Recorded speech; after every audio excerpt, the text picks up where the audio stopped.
Pour moi, le lait d'ânesse, ça m'évoque le lait qui provient de la femelle de l'âne. Ah bah la beauté, moi. Cléopâtre.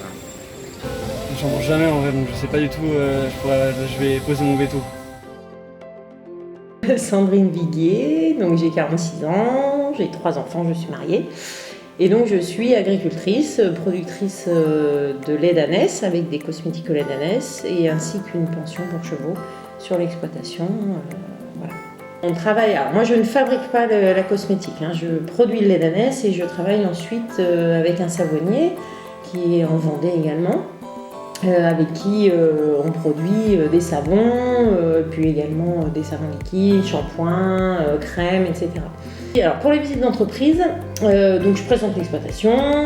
L'idée c'est vraiment d'avoir un échange avec les personnes. C'est vrai que la durée de la visite elle varie en fonction de la taille du groupe déjà, et puis de l'intérêt des gens, que les gens ont pour les ânes, des questions qu'ils vont poser, etc. On commence toujours par aller voir les ânons, c'est ce qu'on va faire tout à l'heure. Donc, pour permettre aux gens de se rendre compte que voilà, pour avoir du lait, il faut un ânon, enfin même si ça paraît basique, c'est pas toujours le cas pour tout le monde. Donc on commence par les ânons, ensuite on enchaîne par la traite. Donc je propose toujours aux gens de traire les ânesses. Alors il y en a certaines qui sont un peu plus compliquées, on évite, mais en général on a toujours 1 ou 2 ânesses qui sont gentilles, qui bougent pas. Après je ne force pas les gens, s'ils veulent pas, il y a des gens qui ont peur, qui veulent pas, que ça dégoûte, enfin voilà. L'objectif c'est pas de les forcer, mais on leur propose de faire la traite des ânesses. Donc ça leur permet d'avoir un contact avec l'animal, d'essayer de voir si la manipulation pour la traite. Voilà. Ensuite on ramène les ânesses avec les ânons, ça leur permet de voir que même après la dernière traite, les ânons peuvent encore téter.